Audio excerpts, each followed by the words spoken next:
So guys, we'll start with this.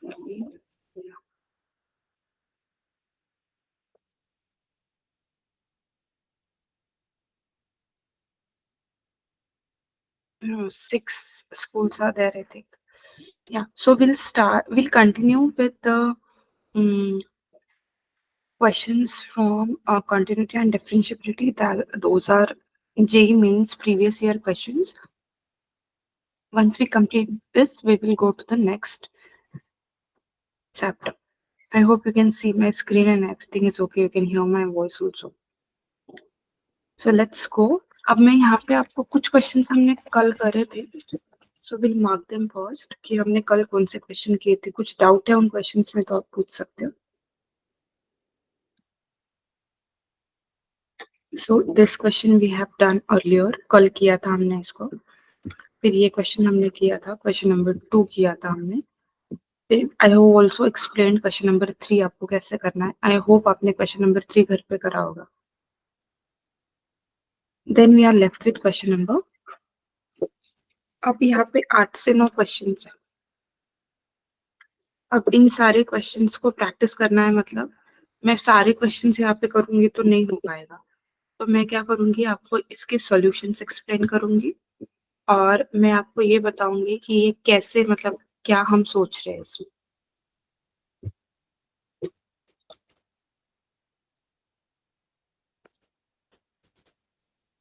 Okay, so this is question number 4. आप इसको पढ़ो तब तक. और जैसे मैं आपको हमेशा बोलती हूँ कि थोड़ा लिखने की ट्राई करो आप. मतलब ये नहीं है कि बस मैं पढ़ा रही हूँ और आप बैठे हो, ऐसा नहीं है. आप थोड़ा सा उसको पढ़ के लिखने का ट्राई करो. अभी मैं पोस्ट कर रही हूँ, 1 मिनट.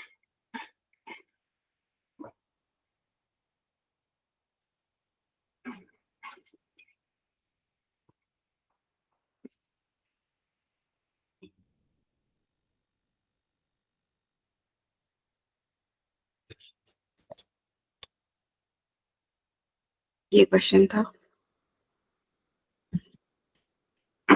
देखो क्या है क्वेश्चन. क्वेश्चन को समझने की कोशिश करो. The question is consider the function f from 0 to r. मतलब f ऐसा एक फंक्शन है जो 0,2 से है कहाँ तक, r तक. मतलब ये क्या है, इसका डोमेन. और ये क्या होता है हमेशा, कोडोमेन. ऐसा ही होता है जब हम फंक्शन लिखते हैं. ये जो पहला वाला चीज होता है वो डोमेन होता है, जो बाद में का चीज होता है वो codomain. Defined by function f. तो f दे भी दिया उसने. f क्या है, f is x/2 plus 2/x. And the function g of x is defined by this. तो g of x एक पीस वाइज फंक्शन है. ठीक है, ये पीस वाइज फंक्शन है.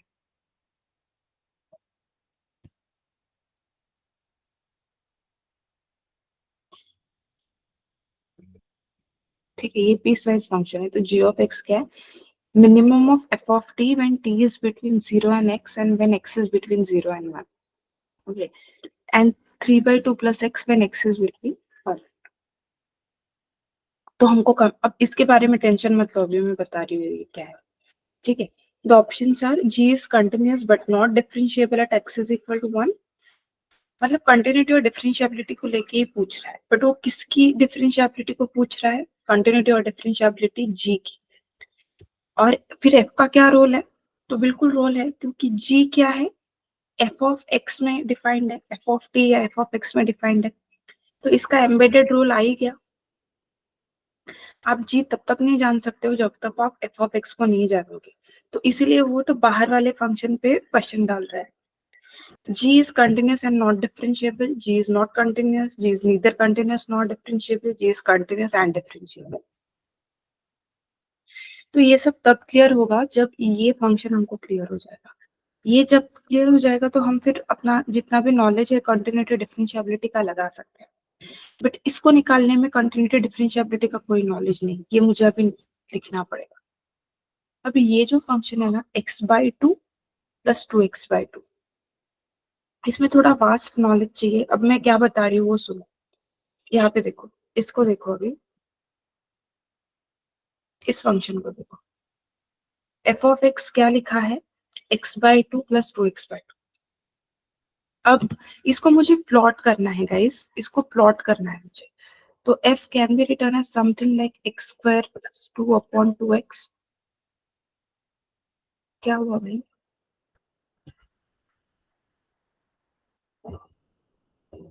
हम्म, तो इसमें क्या करना है, मुझे इसको प्लॉट करना है। अब प्लॉट करने के कई तरीके हैं। ये कहाँ से कहाँ तक जाएगा, 0 से 2 तक ही जाना है इतना तो मुझे, बाकी 0 और 2 के इधर उधर क्या बिहेव करेगा मुझे कोई लेना देना है। लेकिन 0 और 2 पे ओपन ब्रैकेट है, मतलब 0 और 2 पे फंक्शन है नहीं। तो अगर मैं एक्स एक्सिस और वाई एक्सिस निकाल लूं, तो मुझे इतना तो जरूर पता है कि ये जो 0 है और ये जो 2 है, यहाँ पे ओपन ब्रैकेट है। तो 0 पे वैल्यू अगर मैं रखूं, तो गाइज अगर मैं 0 पे रखूं, तो ये क्या आएगा, 0 + 2, ठीक है, और 2 × 0, मतलब क्या, अगर डिनोमिनेटर में 0 आता है, ये तो 0 ही आया ना, 2/0 आ गया, मतलब मैंने ये क्या है, नॉट डिफाइंड। नॉट डिफाइंड मतलब इन्फिनिटी, मतलब ये कहीं तो इधर जा रहा है, 0 इन्फिनिटी। 2 को वैल्यू कितनी है, 2 को वैल्यू कितनी है, f(2) कितना आएगा, f(2) आएगा 2/2 प्लस 2/2, सो वो कितना आ जाएगा, 1 + 1 विच इज इक्वल टू, क्योंकि ये भी 1 हो जाएगा, ये भी 1 हो जाएगा, तो वैल्यू 2 आएगा कहीं। एग्जैक्टली 2 नहीं, क्योंकि ओपन लगाया। तो ऑफ कोर्स यहाँ से यहाँ कैसे ग्राफ आएगा, यहाँ से यहाँ कैसे ग्राफ आएगा, ऐसे।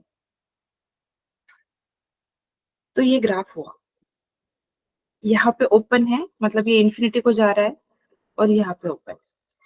तो अब देखो इस फंक्शन को देखो, minimum of F of T when T is between 0 to x and when x, क्या है भाई, जूम द स्क्रीन।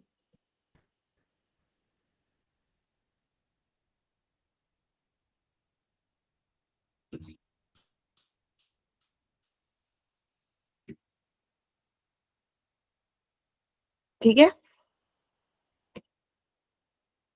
बस हो गया रे।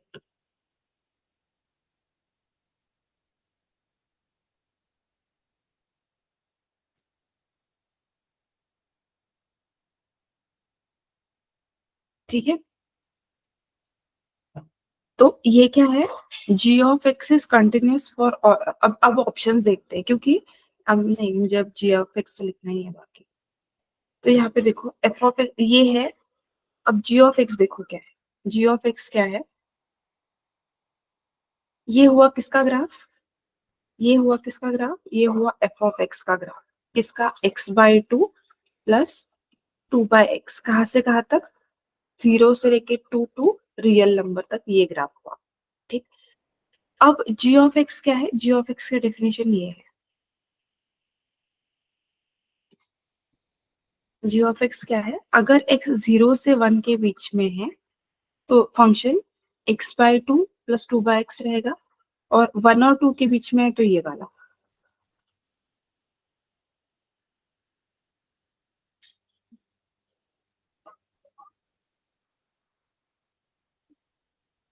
या, ठीक है।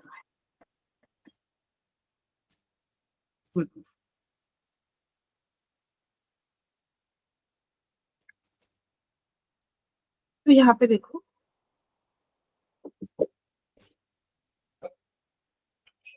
ये क्या दिया है, g of x is minimum of f of t when t is between 0 to x and x is between 0 to, मतलब इसका मतलब समझो, ये जो t है वो 0 से 1 अगर रहता है, 0 से 1 अगर रहता है, x कुछ भी हो, t कहाँ से कहाँ है, 0 से 1 के बीच में, तो ये मिनिमम ऑफ एफ टी रहेगा। तो मिनिमम ऑफ एफ टी मुझे अभी देखना पड़ेगा क्या है, तो 0 से 1 के बीच में, पूरे 0 से 1 के बीच में ये जो ग्राफ है, ये जो ग्राफ है ये, इसका मिनिमम कितना है, इसका मिनिमम कितना है, 5/2, ये मिनिमम है। ठीक, अब अगर इसमें तुम 1 डालोगे तो ये कितना आएगा, 1/2 + 2, तो ये कितना आएगा 5/2, ये 5/2 आएगा, ठीक है। और 1 से बीच में 2, 1 और 2 के बीच में ये लाइन x+3/2, तो ये x+3/2 अगर मैं प्लॉट करने लगी तो y is equal to x+3/2 हम कैसा प्लॉट करते हैं, अगर x 0 है तो y 3/2 है, तो x कॉमा 0/3/2 से प्लॉट पास होगी ये, तो 0 कॉमा 3/2 से पास होगी। और y अगर 0 है तो x कितना होगा -3/2, तो इधर किधर तो 0 कॉमा -3/2,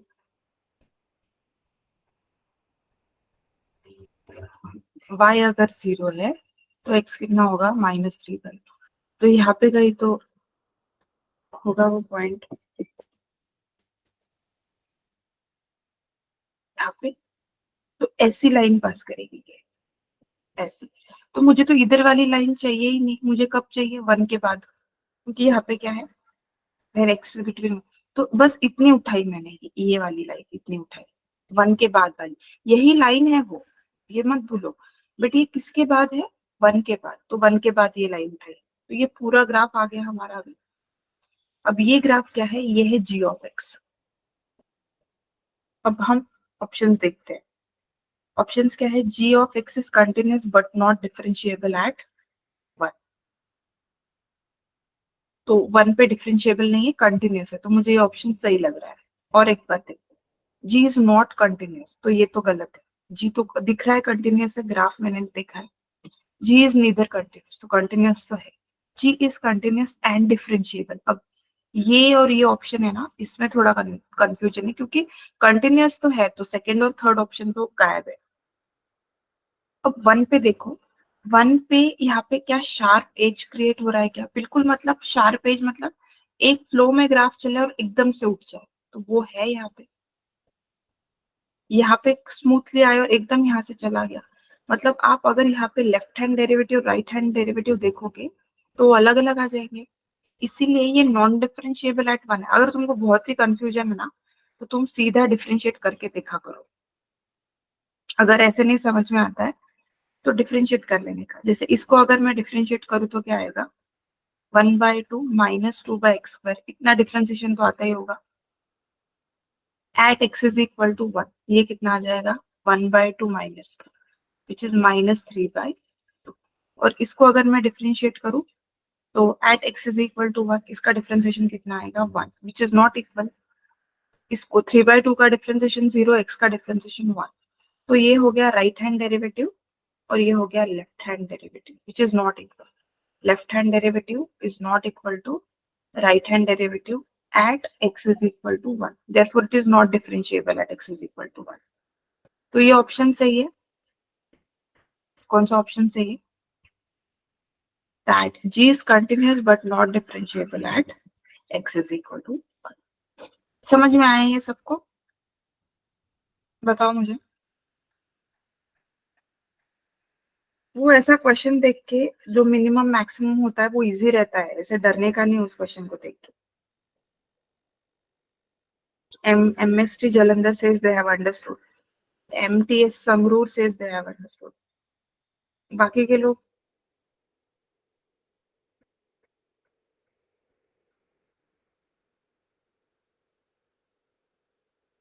भटिंडा, समझ में आया क्या, आपने लेट ज्वाइन किया शायद।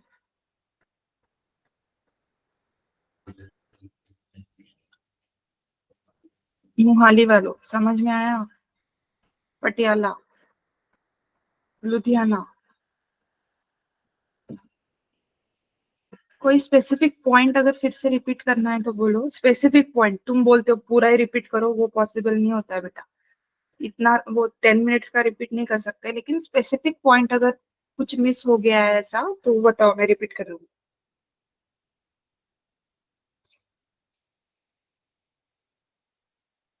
ग्राफ का कोई दिक्कत, कुछ एक आध पॉइंट जो कभी कभी क्या होता है कि मैं तो ऐसे बोल देती हूँ कि हाँ ये ऐसा ऐसा है, आपको वो पता ही नहीं होता, ये नहीं कि याद नहीं आ रहा है, ऐसा नहीं है, पता ही नहीं था कभी भी, तो वो वाला बोला करो आप, मैं रिपीट कर दूंगी। And I hope you are all writing.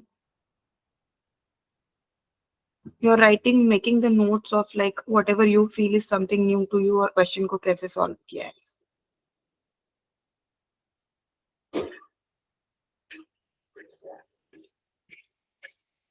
So we have also done which question now? Fourth question. Uh,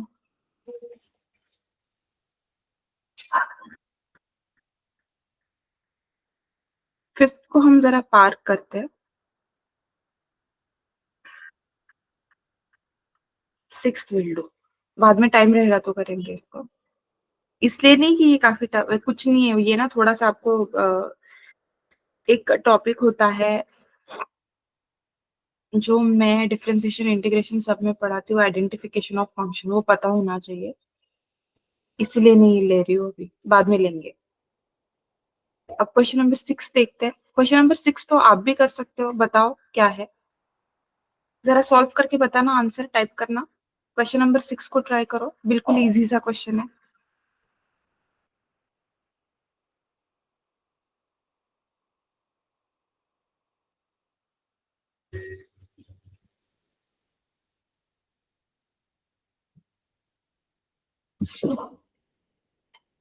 solve करो और बताओ मुझे.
अरे आंसर बताओ यार.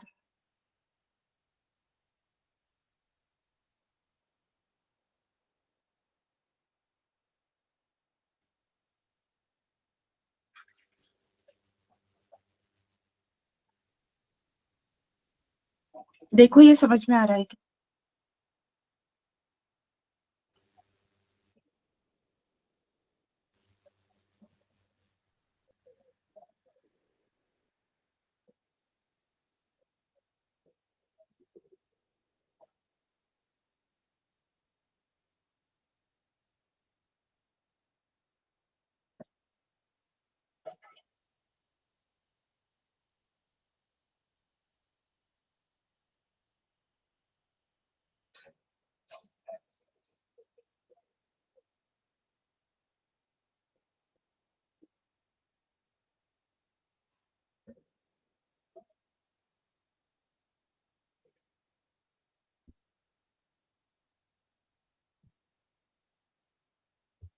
ओके, तो मैं ही कर देती हूँ. कोई आंसर तो लिख नहीं रहा है चैट बॉक्स में. मैं ही कर देती हूँ. देखो, जब भी ये ऐसे क्वेश्चंस होते हैं ना मॉड वाले, तो तुम ना इसको तो, क्योंकि यहाँ पे अगर ऐसा दिया होता 1/mod x और फॉर x ग्रेटर देन और इक्वल टू 0, तो ये क्वेश्चन काफी इजी हो जाता. लेकिन इसमें क्या है, ये जो रेंज दी है वो भी mod x की दी है, तो इसको हमको खोलना पड़ेगा. इसके लिए मैं क्या करती हूँ, ऐसा करना जरूरी नहीं है लेकिन आप समझो इसलिए मैं कर रही हूँ. मैंने इसको 1/t बोल दिया, तो 1/t when t is greater than equal to 2. और इसको मैंने क्या लिया, a mod x स्क्वायर लिखा, तो ये भी कितना आएगा, a t square plus 2b when t is less than 2. ठीक, ये ऐसा है.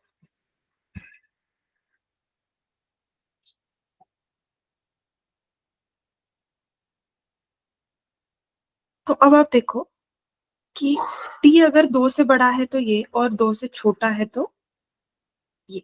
लेकिन t क्या, ये कैसे खुलेगा गाइस, ये कैसे खुलेगा, mod x कैसा खुलता है, जैसे ये +2 है और ये -2. तो ये जो बोल रहा है कि mod x 2 से बड़ा होना चाहिए किसी भी केस में, तो वो इस रेंज की बात कर रहा है, क्योंकि मॉड एक्स क्या होना चाहिए, 2 से बड़ा होना चाहिए।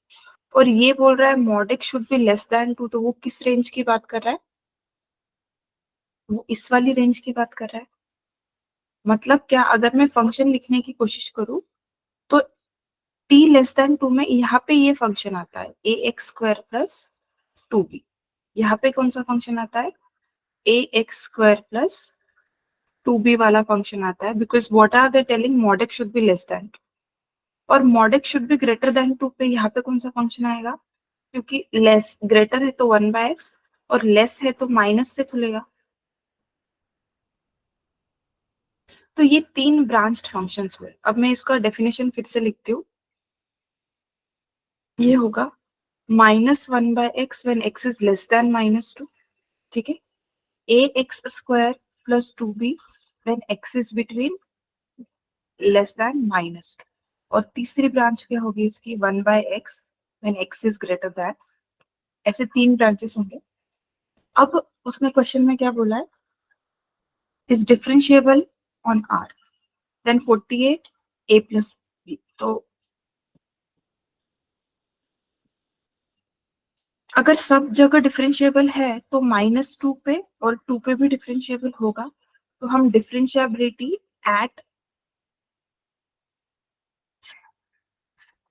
डिविटी at x is equal to -2 पे आते हैं, ठीक। तो इसका डिफरेंशिएशन -1/x का डिफरेंशिएशन कितना होता है, माइनस मतलब 1/x का डिफरेंशिएशन होता है -1/x स्क्वायर। तो वो माइनस और ये माइनस मिक्स होकर कितना मिल जाएगा मुझे, 1/x square. At x is equal to -2, तो ये कितना मिल जाएगा, 1/4, ठीक। अब इसका डिफरेंशिएशन क्या है, इसका डिफरेंशिएशन क्या है, विच आर इक्वल, क्योंकि उसने दे ही दिया। तो उसका क्या है, 2ax, 2b का तो 0 ही हो जाएगा, ये कहा है x इज इक्वल टू -2 पे, तो ये हो जाएगा -4a। तो this is equal to -4a। So a कितना है, -1/16। a कितना है आपके पास, -1/16। अब क्योंकि उसने ऑल रियल नंबर्स पे डिफरेंशिएबल बोल दिया, तो 2 पे भी डिफरेंशिएबिलिटी होगी ही। तो at x is equal to 2 हम इसको डिफरेंशिएट करेंगे, तो वो कितना आएगा, 2ax, ठीक है, इज इक्वल टू, इसका डिफरेंशिएबिलिटी कितना आएगा, -1/x स्क्वायर। कहाँ पे, 2 पे, तो ये कितना आया, अरे b कहाँ है,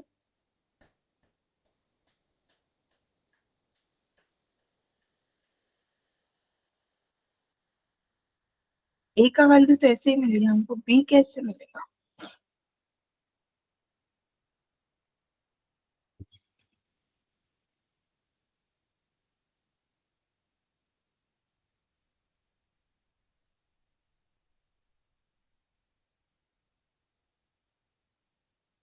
अच्छा हाँ, मतलब डिफरेंशिएबल है, आपको ये सब चीजें पता है राइट, कि पहले तो लिमिट एग्जिस्ट करनी चाहिए, फिर वो कंटिन्यूअस होगा, और फिर अगर कंटिन्यूअस है तो चांसेस है कि डिफरेंशिएबल हो, उल्टा नहीं चलता है ये, ठीक है। तो पहले लिमिट एग्जिस्ट करने के लिए क्या होना चाहिए, left hand limit is equal to right hand limit. Continuity के लिए क्या चाहिए, left hand limit is equal to right hand limit is equal to f of a. ये कंडीशंस है। और डिफरेंशिएबिलिटी के लिए क्या है कि अगर कंटिन्यूअस है तो आप चेक कर सकते हो left hand derivative is equal to right hand. तो अगर ये बोल रहा है कि डिफरेंशिएबल है ये फंक्शन एफ ऑफ एक्स, तो ये ऑलरेडी कंटिन्यूअस होगा ही, तो हम कंटिन्यूटी लगा देते हैं बी को निकालने के लिए।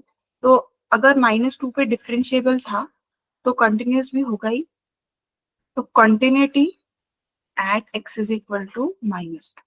तो यहाँ पे कितना आएगा, -1/-2 कितना आएगा, 1/2 इज इक्वल टू -2। अगर आप डालोगे तो यहाँ पे आएगा 4a प्लस 2b। मैंने वैल्यूज डाल दिया क्योंकि ऑलरेडी बोल रहा है कंटिन्यूस है।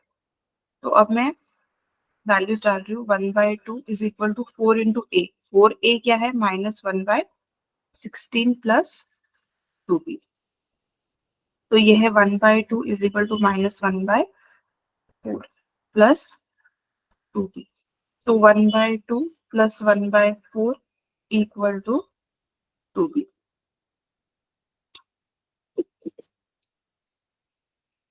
ठीक है, तो ये कितना हो जाएगा, डिनोमिनेटर में 4 और 2 प्लस 1, सो ये हो जाएगा 3/4 इज इक्वल टू 2b। तो b कितना हो जाएगा, 3/8। ये आया b का वैल्यू। तो a आपके पास आया -1/16 और b आया 3/8। सो अगर इतना पता है तो 48 इंटू a प्लस b तो आप भी निकाल लोगे। तो ए बी का वैल्यू निकालना जरूरी था हमारे लिए। तो इसमें तो मतलब बाकी का तो कंटिन्यूटी डिफरेंशिएबिलिटी आना ही चाहिए। जो मैं बताने की कोशिश कर रही थी कि इसको ब्रेक डाउन कैसे करते हैं फंक्शन को, बताओ समझ में आया?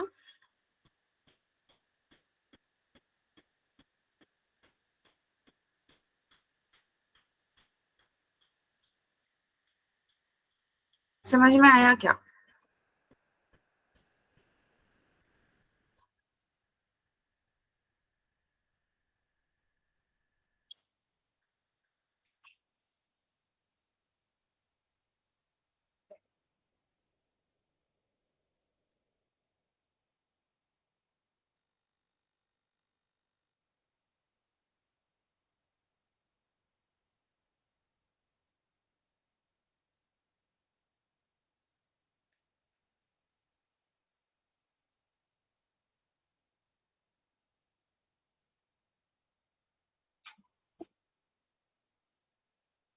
या MSG has raised the hand, you can say।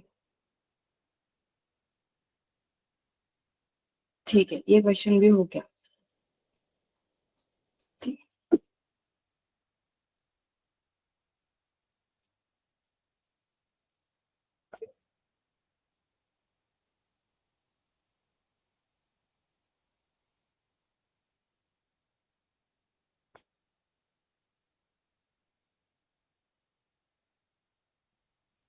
ठीक है, this question is also done. किसी को कोई डाउट है तो पूछो।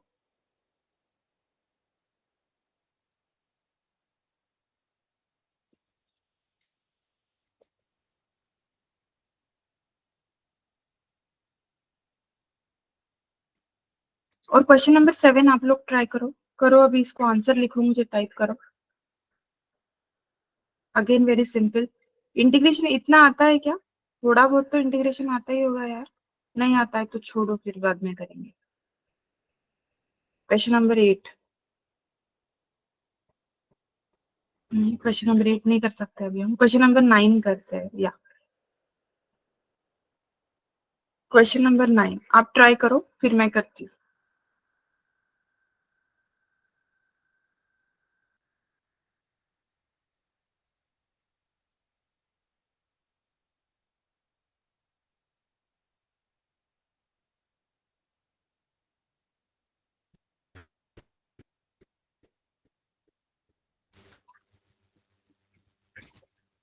Let g of x be a linear function and f of x is given as g of x when x is less than equal to 0 and 1 plus x upon 2 plus x power 1 by x when x is greater than 0. They are already telling that it is continuous at x is equal to 0. Okay. If f dash of 1 is equal to f of minus 1, then find the value of g of 3.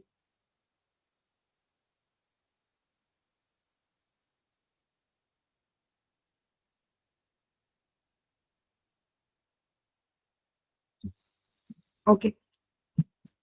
इतना भी tough नहीं है, simple ही है question में। Simple, ऐसा simple है नहीं बोल सकते ऑफ कोर्स, बट ऐसा कुछ मतलब दिमाग हिल जाए ऐसा तो नहीं है। वो दिखने में ना वैसे ही मतलब लगता है, पता है, तो अलग ही इम्प्रेशन आता है क्वेश्चन का।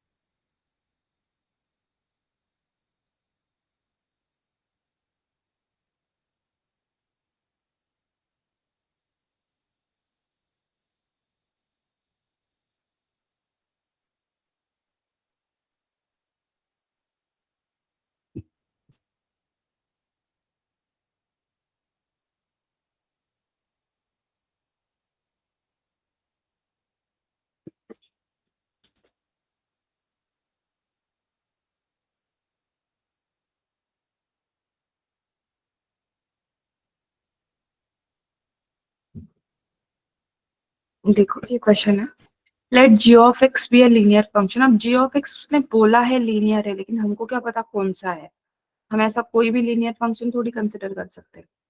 तो बोला तो है लीनियर फंक्शन है। कब? जब x लेस देन 0 हो, तो 0 पे सारे डेफिनेशन चेंज हो रही है, और ये वाला फंक्शन है when x is greater then 0। तो अगर बोला है लीनियर फंक्शन है तो मैं कंसिडर कर लेती हूँ ए एक्स प्लस बी। मुझे पता नहीं ए बी क्या है, 0 है या नेगेटिव है या क्या है, पता नहीं, मैंने कंसिडर कर लिया ए एक्स प्लस बी। और क्योंकि वो बोल रहे हैं कि continuous at x is equal to 0 है, तो इसको हम देख लेते हैं अभी। इक्वेट कर देंगे, क्योंकि कंटिन्यूस बोला है तो इक्वेट कर देंगे। अगर इसमें मैं एफ ऑफ 0 लिखूं, ठीक है, at x is equal to 0 continuous बोला है, at x is equal to 0 क्या बोला है, कॉन्टिन्यूस। तो एफ ऑफ 0 और जी ऑफ 0 कितना होगा, एफ ऑफ 0 के जैसा होगा, ये दोनों ब्रांच इक्वल होंगे, तो जी ऑफ 0 तो कितना आ जाएगा, बी। और इसमें अगर हम 0 डाल दें तो ये कितना आ जाएगा, 1/2 पावर इंफिनिटी, क्योंकि 1/0 कितना होता है, इंफिनिटी होता है। ठीक। और मतलब ये क्या हुआ कि 0.5 को पावर में इंफिनिटी।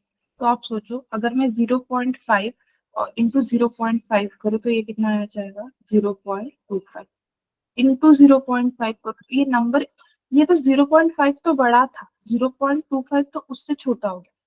इसको अगर मैं 0.5 से मल्टीप्लाई करती हूँ तो ये 0.125 हो जाएगा, विच इज स्टिल लेसर, मतलब ये कम कम कम कम होते जा रहा है। इसको अगर मैं 0.5 से कर दूं तो ये 625 आ जाएगा, 0.0625 आ जाएगा।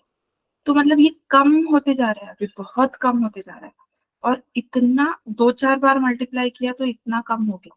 अगर तुम इसको इनफाइनाइट टाइम्स मल्टीप्लाई करोगे तो ये तो बिल्कुल 0 को चला जाएगा।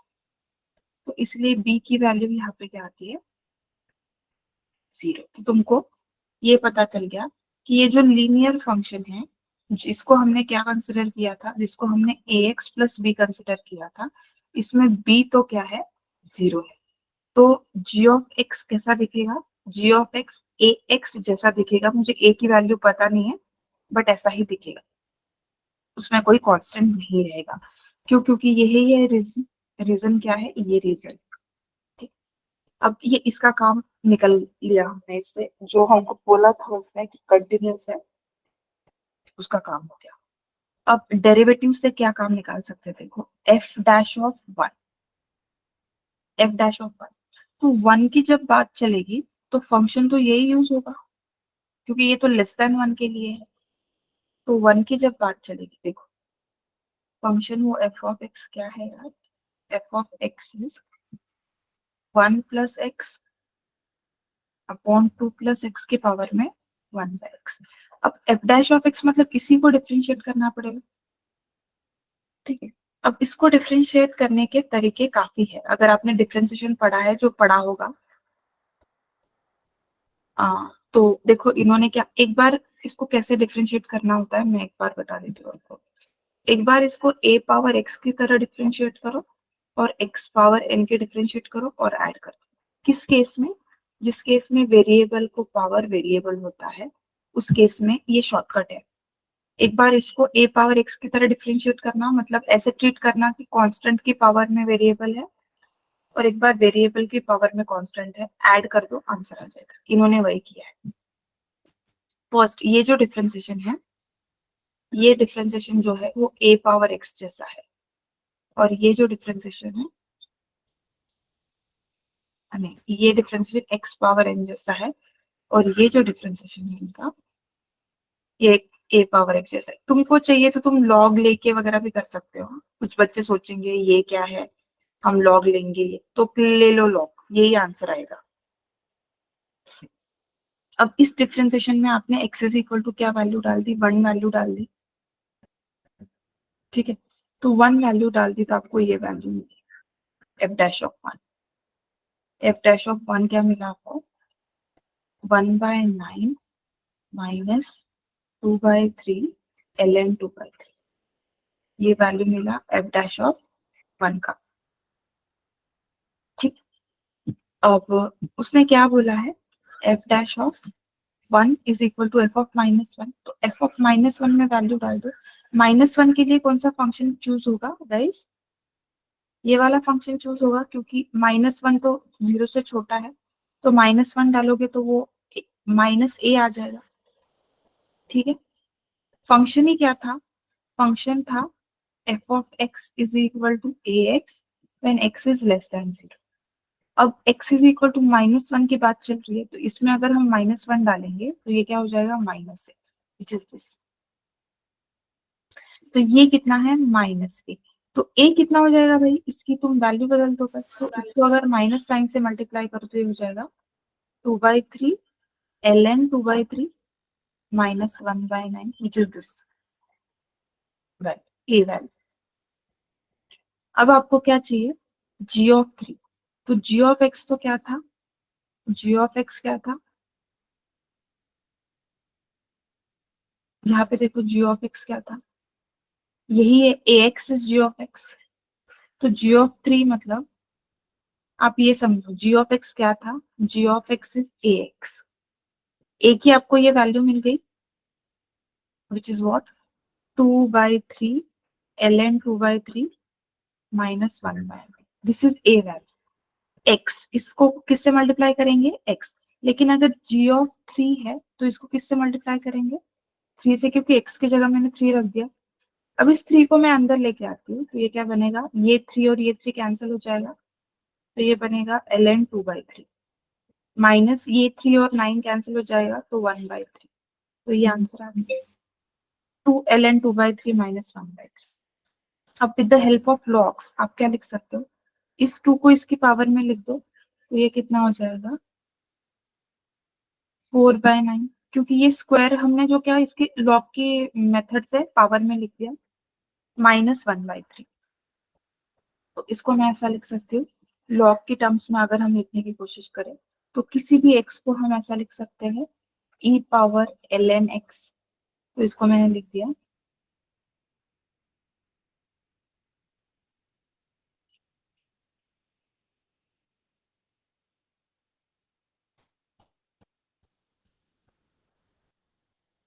e power ln 1/3। ठीक है,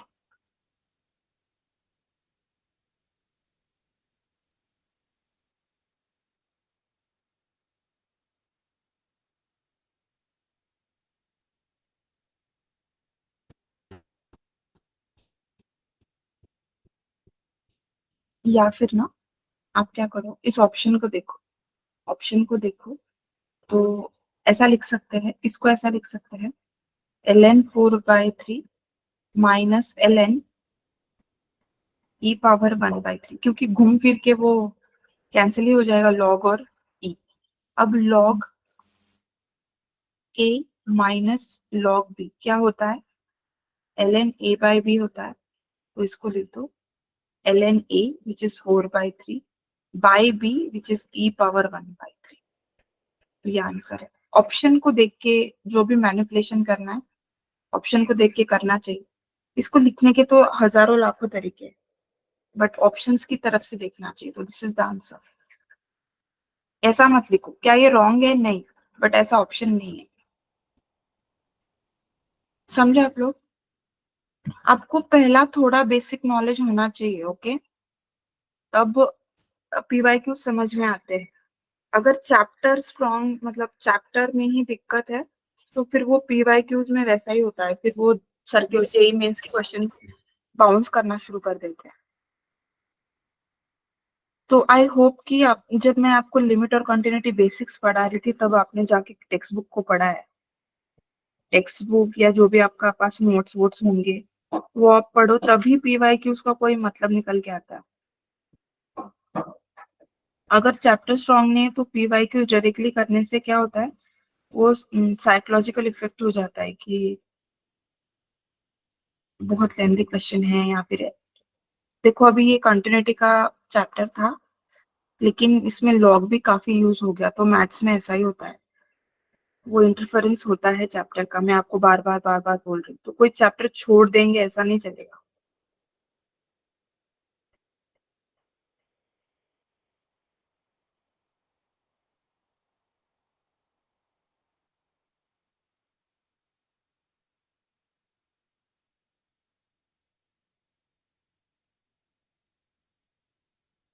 ठीक है, तो चलो, will join the next class, you also join, I will also join, bye.